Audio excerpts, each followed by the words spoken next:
Hi there, I'm Rhea from Active Health Clinic, and today I wanted to speak to you a little bit about symptoms. Now, symptoms are those really crappy things that we experience on a very regular basis, and sometimes they're super loud and debilitating, and sometimes they're very, very quiet and more manageable. And sometimes there is a completely normal level of a symptom, and other times there's a very inappropriate level of a symptom as well. And here at the clinic, we like to explain that to be emergent. Symptoms are emergent. They're not linear. Linear would be 2 + 2 = 4. Emergent is, we're located here in Melbourne. Emergent is Melbourne weather. Just because it's sunny doesn't mean it's warm, okay? Or just because it's cloudy doesn't mean it's cold, or doesn't mean it's gonna rain. Or just because it's spring doesn't mean we're gonna experience spring. It can mean that we experience all 4 seasons in a day.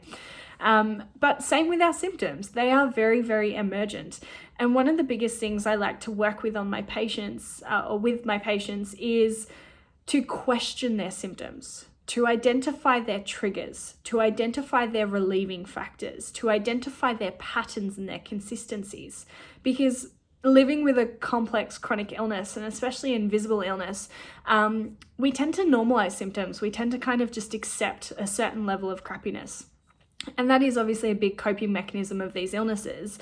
But it also means that we're not seeing things that are potentially quite clearly there. So one of the things that we do with patients is an activity diary. We get them to put what they're doing on a bit of paper, and they begin to see cause and effect. They begin to see patterns and triggers or associations, and they begin to see their coping strategies within there as well. But one of the biggest things that I like to encourage is looking at the idea of questioning your symptoms. Symptoms feel really overwhelming and they feel really, really strong. And when we begin to question them, we begin to see holes within them, in the sense that we begin to break them down a little bit. And then we begin to see what our strategies are. If we know the trigger, we know potentially prevention. If we know the relieving factor, we potentially know the recovery modality. If we know the pattern, we potentially can use either prevention or recovery. And it's really important that we begin to question things and we look at things, because the more we understand, then the more control we can take to the best of our ability.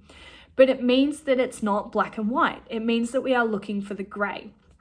And I'm going to use a bad example, and it's the one that currently comes to mind, but something like nausea. Now, there are certain circumstances where we'll experience quite severe nausea or even moderate nausea. Now, for me, when I'm experiencing nausea or a lack of appetite, there are sometimes still some foods that I can stomach. And that means that I'm filtering and picking holes within that symptom. It's not a blanket term of I have no appetite, therefore I'm not going to eat. It is, I have no appetite, therefore I'm going to struggle to eat, but it's not to say that I shouldn't. Now, this is a personal experience. And within that, I pick holes and I go, what is my relieving strategies? And it can be things like elevation of the feet, sitting down, deep breathing, just chilling out, green time, restorative time, hydration. And then it's gently picking at food. So for me, it tends to be things like popcorn I can generally stomach. It can also be things like salty foods like salty chips or pretzels I can generally stomach. Or if it's less severe, then generally things like smoothies or soups I can stomach because they're quite easy to digest. Then there are other times that I go, no, that's a definite no right now. So whenever I'm experiencing a particular symptom, and especially when I was even very unwell back in my past, questioning my symptoms was my biggest modality for change, because it helped me set up what I needed to look at and what my body needed support within. And it's not, sometimes symptoms are very black and white. It says, please don't do, it says definitely don't do this. Other times it says, please don't do this. Or other times it says, maybe this isn't a good idea.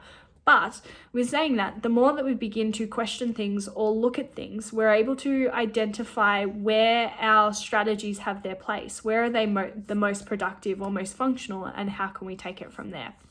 So I encourage you today to not normalize feeling a certain level of crappiness, to question things, to look at your triggers, look at your patterns, look at your relieving strategies, to have a look at how you can best listen to your body. I always say that symptoms are kind of like a language, and if we can begin to understand them, then we can begin to work with them, kind of a sense of communication or conversation. Okay, so I hope you found this video helpful. If you have, feel free to like or share or any of those fun things.